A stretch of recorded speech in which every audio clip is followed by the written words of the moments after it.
Hi friends, I am coming in to you from New Mexico, and so we were traveling on Friday this week, so thank you with your patience. And I wanted to talk this week about, hopefully I'll speak a little louder, hopefully you can hear me because it is windy. I wanted to speak this week about Jewish indigeneity and the idea of this, the concept. It's interesting because this past week I was at a coffee shop and I was just sitting there working, and there was a guy next to me, happened to be Jewish, and I was working on charting out some Kabbalah maps for people. So I was just working on that, and we got to talking about really this idea of Jewish indigeneity that he had never really considered yet, which is interesting to me because there are so many people who actually don't think of themselves, even though they are Jewish, as a people tied to a land, even though the Jewish religion is so very much all about tied to a land, right? And so I wanted to talk about this and bring in a little bit of Daniel Quinn, who is my favorite philosopher from, just since I was young, and I've read all of Quinn's work. See if I can, it's a little bit sunny out here, so I might need to keep my glasses on. Hi. But anyways, so Daniel Quinn is the author of Ishmael and a whole other series of books with that. But Daniel Quinn talks about this idea of what makes up different cultures, and he ultimately talks about what he calls taker culture and leaver culture. It's a little misleading because taker culture, what he means is taking the idea of who shall live and who shall die into our own hands as if we knew better than God. And leaver culture he defines as leaving the idea ultimately of who shall live and who shall die, not necessarily which people, but more like which beings on the planet, kind of in reference to what he calls totalitarian agriculture, right? And so leaving that in the hands of God or the gods, or even the laws of life he talks about. Well, he defines what he calls taker culture, which is this more totalitarian type of culture that is at odds with, ultimately, the laws of life. The laws of life just simply being the natural laws of, this planet that makes life continue. And there are certain things that are in flow with it and certain things that are at odds with it. And so taker culture he defines by three main things. And the way that I, when I speak about this, because this is something I speak about and have studied deeply, and I don't think I've spoken it about here yet. When I speak about this, the way I talk about it is there's the three things essentially that he says are that the food is under lock and key, and that we must destroy all of our competitors. Not only our human competitors, but even, for example, like if we want to grow corn, we're going to kill anything that might compete with our corn. And so we're going to kill all of our competitors. And not only that, but then when it comes to other humans, everyone else has to be this way, has to be like us. And if they're not willing to assimilate to be like us and to just completely drop who they are and become us, then they are no longer welcome to exist, period. Those are the formative beliefs that, we don't necessarily identify those, but when you look at a culture, you could see, does it have those three tenets? Now, pretty much across the world, there's a global culture that spans from, language to language, country to country, that's the dominant way that humans currently interact with each other and with the world, and with the planet. Well, what's interesting is that if you look at a lot of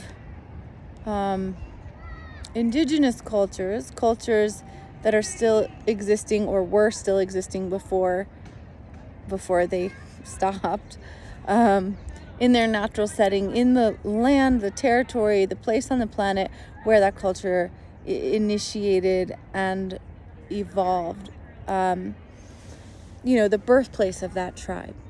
Well, usually there's a certain level of stewardship and a we are part of this place that comes with that. And oftentimes, you'll find what Daniel Quinn says is there's many different cultural experiments that humans have done throughout time.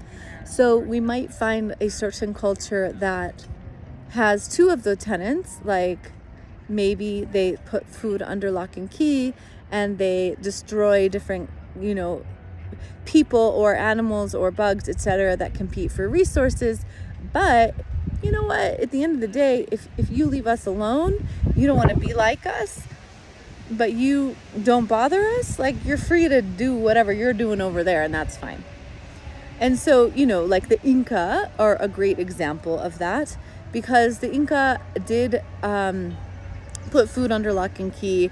They did conquest. They did, have slaves. And at the end of the day, though, there wasn't this utter destruction of the other. There was an element of like, okay, well, if you pay your taxes, then we don't really have a need to destroy you, right? And so, that's why when I was in college, one of my majors was Spanish literature, and so we learned quite a bit about Latin American history. And so when Francisco Pizarro came over, the Spanish conqueror, and met, was his name Atahualpa? I might be saying it wrong, but the king of the Inca at the time, the way the story goes anyway, is that the Incan king and his men came in full regalia to like kind of, show off in this more ceremonial gesture with this new people that were arriving. But they didn't bring any weapons, because it wasn't a concept to them that these people would necessarily be coming at first meeting to utterly destroy them, right? And so they were slaughtered because of this difference of cultural understanding. And so where I'm getting to also is, first of all, I want to touch on the importance of understanding that different cultures do exist. We could talk a little bit even about spiral dynamics, but and I want to talk about what I mean by that. But I want to also talk about Jewish culture. And even though, and I don't know if you follow Rudy Rochman, what a mensch, what a guy. I highly suggest following him because he is an Israeli who is a soldier, I believe he witnessed October 7th, and he's been doing a lot of advocacy work, and he holds so much composure in the way that he articulates. But where's my train of thought? There's something specific that I'm telling you guys, though. So, what he says is, and maybe, I don't know if he made this up or if he got it from somewhere else, but he really articulated it well, something that I talk about a lot, which is that Judaism is not a religion, really, at all. Or you could say it's not just a religion. Or if you follow Roots Metal on Facebook, who does a lot of really amazing educational stuff, she talks about universal religions versus, I forget if there's a term like universal versus non-universal. And Judaism would be a non-universal religion, and it would be what Rudy says is it's the suitcase culture of an indigenous people that have been, in diaspora for thousands of years. It's not necessarily a religion, so a universal religion being one where we want to universalize this, whether by force or by conversion or by, convincing or whatever, that we want to conquest. Actually, we want more people to join, and we think this is for everyone. Judaism doesn't do that. It's actually rather hard to convert because it's a tribe. And the religion, if you will, in itself isn't just a religion. It is, in fact, you take an indigenous people's culture and then you spread them around the world, but they never fully let go of who they really are. They never immerse fully into the other people. And so it can be confusing for us because we have immersed to a large degree, and yet we often don't even realize that we still carry these tenets of this indigenous culture that are part of our foundational worldview that we take for granted. And it does actually set us apart. And a lot of us are secular, and a lot of us are very integrated into Western society, and we don't even necessarily realize the ways in which some of these core tenets of not the Jewish religion necessarily, but the Jewish culture influence our belief systems and our values. And so, for example, Judaism, yes, we put food under lock and key. Yes, we, will destroy competitors that put a risk to our livelihood. But at the same time, there are specific tenets within agriculture specifically to leave some at the edge of the field to share with, whether it's the poor or whether it's an animal that comes grazing by. We have the concept of every 7 years letting the land lay fallow, every 50 years again. And there is within that, not that you can say we're leaver culture anymore, and I do think that even the Torah and the Cain and Abel story, I'll talk about in a second too, points this out, came from a leaver people. And now this leaver people has so many pieces of that culture that they've integrated with Taker culture, and it can be very confusing. And so you see it in our agricultural laws, I think, is a really good example that stand us apart. And the idea is, the thing of the 7 years, every 7 years letting the land lay fallow. And it really reminds us even of being in the desert and eating the manna. And the manna, if you took more than for one day, it would go bad the next day. Only on Shabbat could you store up for Shabbat. And the idea of the 7 years too, it's during that final year, you're not growing and you can store up for that final year. But this idea of take what you need, but not more.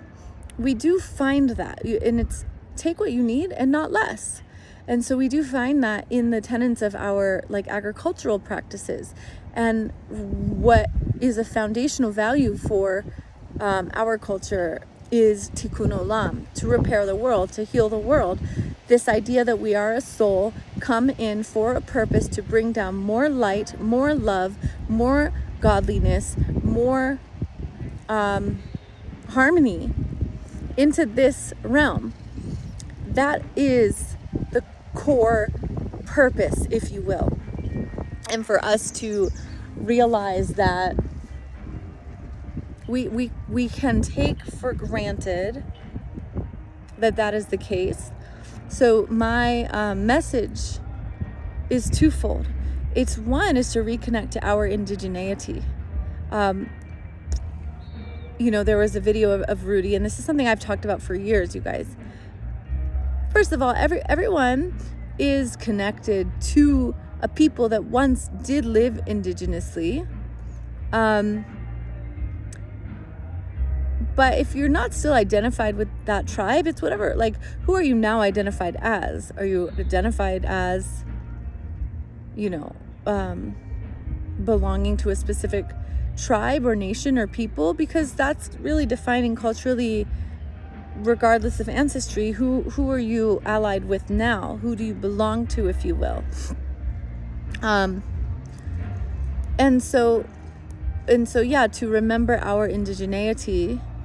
And really, I think I know there's a lot of internalized shame in our community. And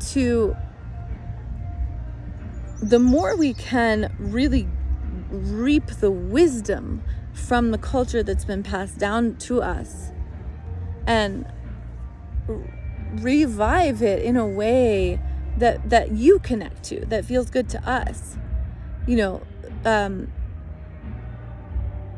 more we will be living, each of us, out of that shame, able to step out of that shame and say, no, actually, there's something really good here. Actually, we have held on to this culture that belongs to a specific land for thousands of years. Actually, in that video of Rudy, he's saying, I'm not, he's talking to this guy, and this guy is saying how, he's an Ashkenazi Jew. He's not Middle Eastern, he's Russian. And Rudy says, you're not Russian. Have you ever done your DNA test? And the guy says, yeah, it shows up as Ashkenazi. Ashkenazi is Russian. And Rudy says, no, if you were Russian, it would come up as Russian. It comes up as Ashkenazi because you are a Jew whose ancestry goes back to the Levant, who had your family had their diaspora experience in Russia, which is very different than being a Russian. And so the message is like to really have pride in who we are. And then this tenet to that, to remember that there are other peoples, and perhaps I'm speaking to the choir, but there are other peoples and other cultures that do not feel the same way that we do, that do not have the same core values, that actually see the world very, very differently.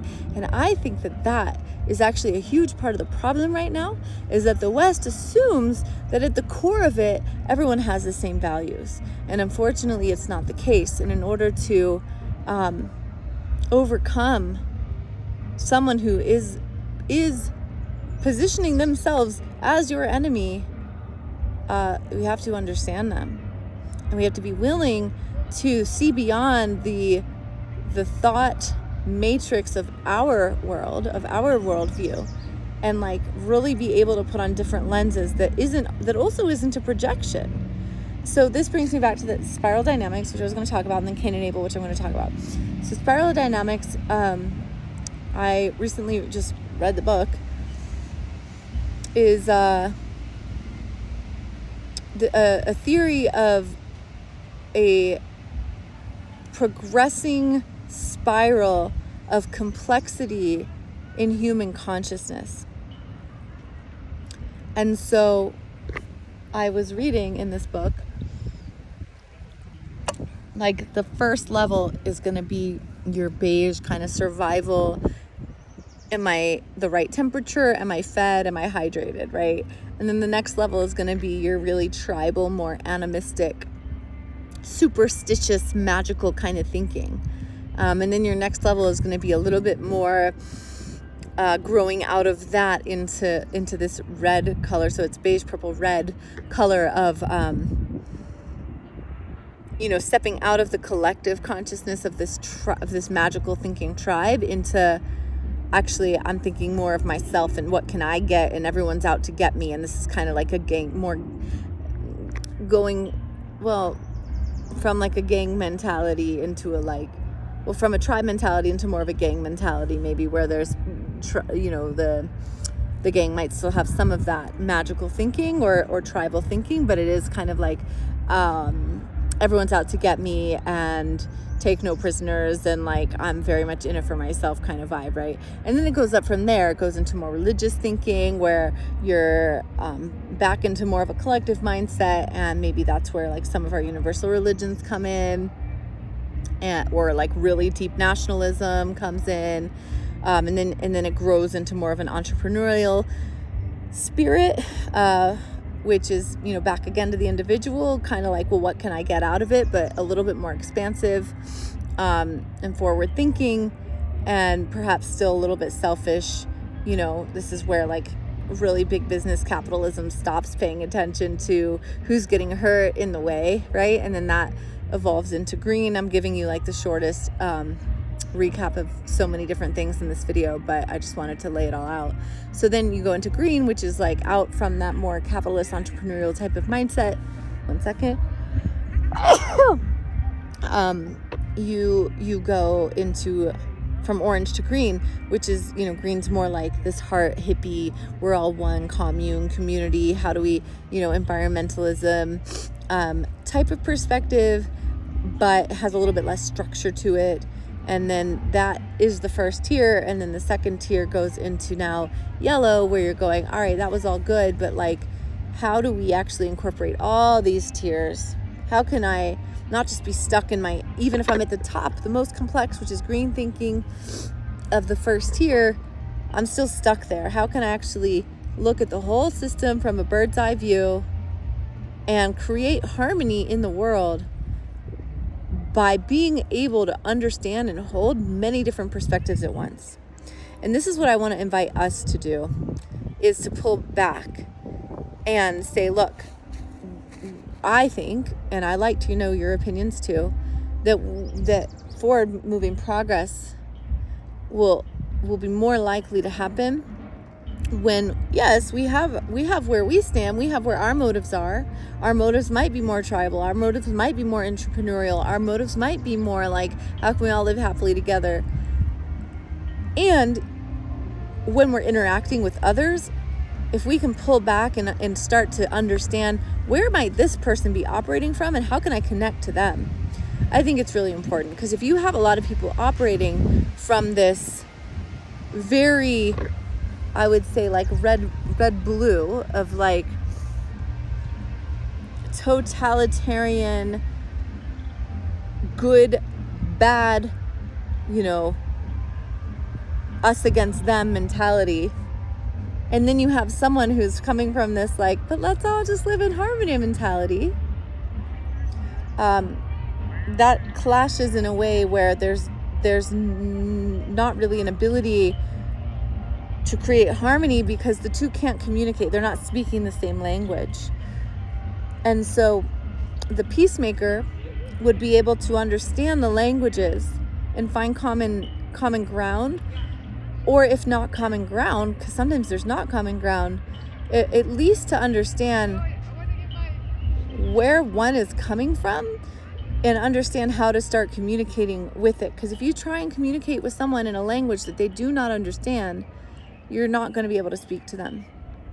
So this I want to bring up too. I've kind of thrown out a lot of resources this time, between Daniel Quinn's work, Rudy Rochman, Roots Metal, and now Spiral Dynamics. So all of this, though, I wanted to share it with you because it's shaping how I'm viewing this current issue, is that I think the West doesn't fully have the ability to understand that there are other perspectives and other viewpoints. And something that a friend of mine, and he will be on my podcast in a couple weeks, which will be great, he shared is that, for example, in certain cultures, there is a concept, for example, of honor killing. There is a concept of, he really brought up, like, there are certain countries, there are certain kind of more fundamentalist Muslim countries, for example, where there are different groups of Muslims fighting against one another and unfortunately killing hundreds of thousands of people, which is extremely tragic. But he asked the kind of from a philosophical, intellectual standpoint, why not the outrage? And he actually suggested, and I'm not saying if this is true or untrue, I'm framing it as an inquiry, but he suggested that certain cultures, when one conquers the other, and we actually see a little bit of this, at least in my understanding of Sharia law, where there's a conquering and then there's coming full circle back to Daniel Quinn, you guys. You'll see how I'm tying all this together. There's a conquering and then there's this taker mentality, Daniel Quinn type of conquest of, cool, you can either join us or we will enslave you or we will kill you. And those are the choices. Or, you can either become us, become a second class or third class citizen or slave, or there's no room for you left to exist.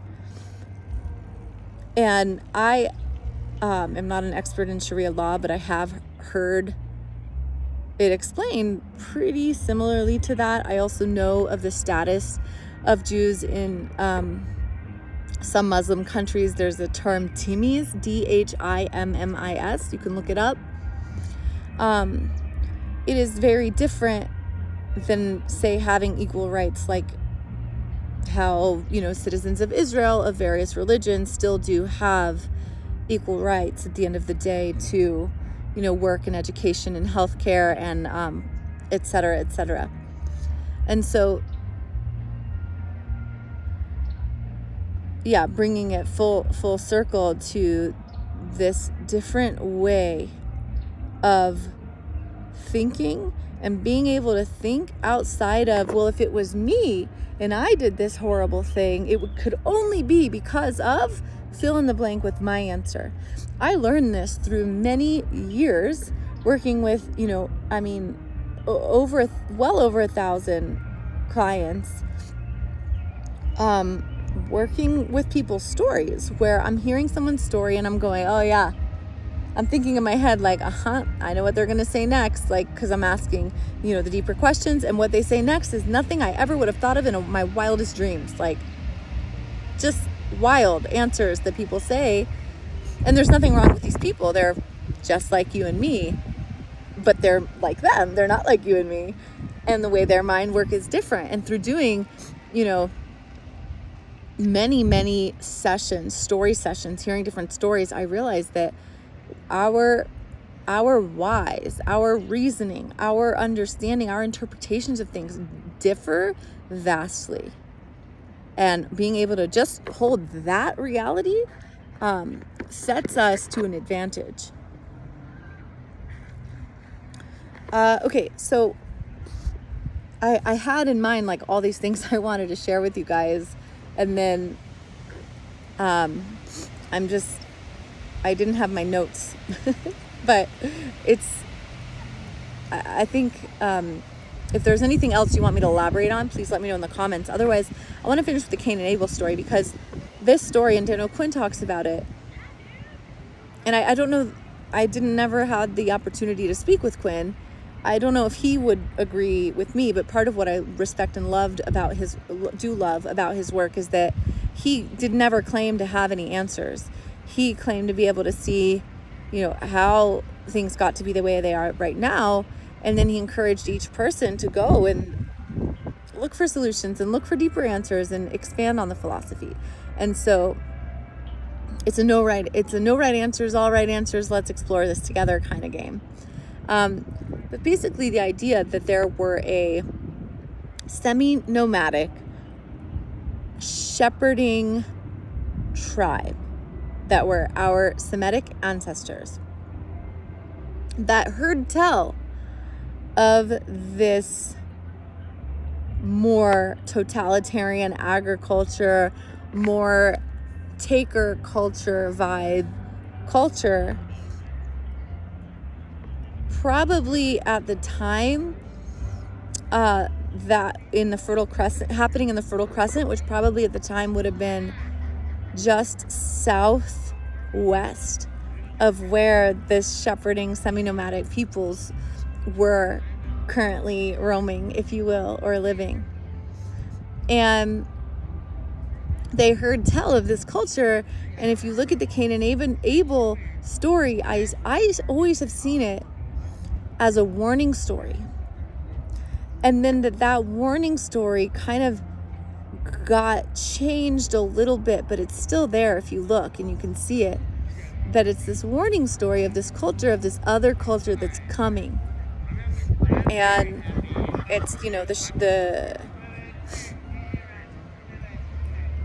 Cain and Abel being Cain being the agriculturalist that kills Abel, his brother. And I see it as this warning story. And then what's interesting is that it eventually becomes our story, and we forget that origin, if my theory is correct. And that brings me to what I think will be my last point, is how stories get taken and co-opted and appropriated. And I woke up really angry about this morning, because I feel like so many people are talking about how could you appropriate our culture, especially indigenous peoples, don't you dare appropriate our culture. Then somehow the Jew isn't allowed to say, don't appropriate our culture. And I want to say this with the disclaimer that I really respect my Christian friends. The people that I know who are Christian or followers of that are good people who tend to want to bring love and forgiveness and values of family and peace. And I respect that a lot. At the same time, it wasn't always like that throughout history, okay? And if we go back into darker times, we see that one of our rabbis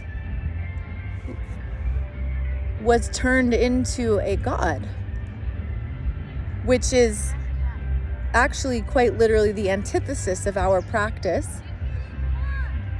to have a human as a god. We don't have a face to that which we call God.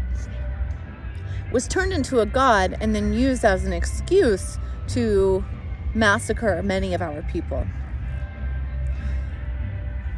To me, that is a grotesque form of appropriation.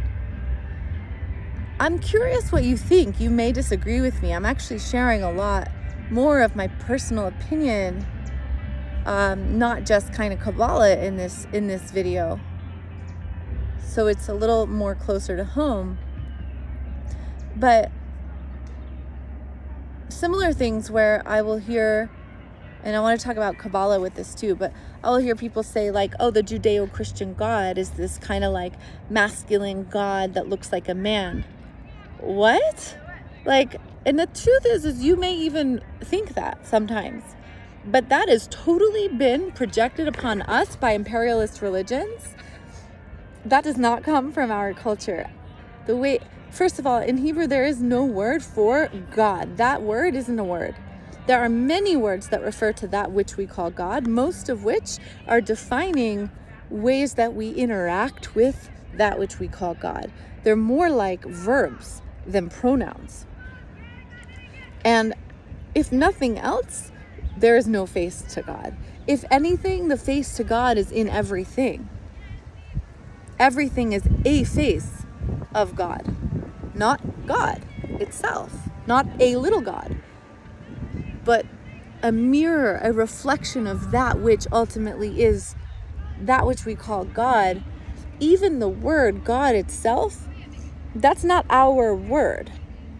Our word is many. Hashem Elokeinu, Elokim, like the Yud He Vav He, the Yud He, like so many different forms. Anochi, like all of the another great resource for you guys if you're writing these down is Rav Pinson, Dovber Pinson, the 32 Gates, and he speaks about different names of God in there. One of my favorite blessings is Anabakoach. Anabakoach is kind of like this code where the first letter of each word end up spelling various names of God. So even just that, and I know I'm like spanning a lot of topics here, even just the way of taking our rabbi, making him a god, and then telling us how we view God, which is not actually how our culture views God. And then saying, oh, Judaism, oh, this foreign God that's outside of yourself. I don't know what religion you're talking about, but that's not actually what it says. And it's not actually that's not the foundational tenets of this culture, regardless of what you believe. That's not my understanding of it.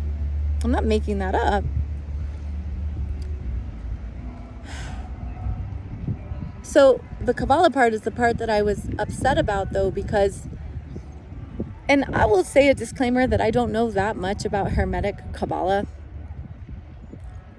but I do know a lot about Kabbalah because it's my culture, because that's one of my purposes in the world is to share the mysticism of my ancestors, which is Kabbalah with a, it's like, he's like, oh, there's with a K, with a Q, and with a C. I'm like, no, there's not. It's it's written in Hebrew, it's written in Aramaic. It wasn't ever written in the English language until way later, And so he was a lovely man, but he gave a talk about Western mysticism, and he was teaching Kabbalah.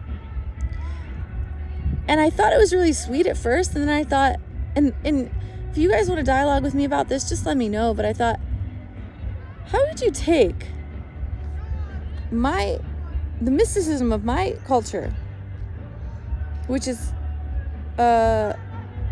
Middle Eastern at the most Western it is Middle Eastern, right? Maybe not Far Eastern, but it's not West. And you're going to change the K to a Q and call it your own. And I actually got really angry because you do that and you take away so many of the core pieces. It's like translating the Torah into the Bible in English, changing all of the words that mean different ways of interacting with the infinite life force that animates all of creation in each moment anew, and just replacing it with the word Lord. You lose a lot. And then when it doesn't turn out so good, you point your finger at me and my people and tell us, well, you're the source of it? I don't think so. It's actually the way that you've misappropriated the teachings. And I do take a little responsibility for that, because I could do a better job at holding the truth and at sharing the truth of what my culture actually is. So thank you if you've listened to this whole video. I would love to know your takeaways. If enough of y'all wanted to do like a live dialogue sometime, we could get a group together. But I'll probably be putting on something like that soon. So just stay tuned and make sure you're on my Instagram too. If you're on Instagram, if you're not, I totally respect that actually. Because I'll post anything important in here. But yeah, I want us to actually attune to that, not to play victim or to get angry, but to get empowered and to actually start to see how that has happened. And that then the colonizer turns around and says, this is your culture. And you go, no, that's your version of my culture. I can tell you what my culture is, And so it was just interesting to me because people were like, oh, you're into Kabbalah. This guy could teach you. He's the expert. And I'm not saying he doesn't have anything he can teach me. For sure, he probably does. But what I really have learned so far, because if I'm going to learn Kabbalah, I'm going to learn it from what I consider to be the source of it. And I have.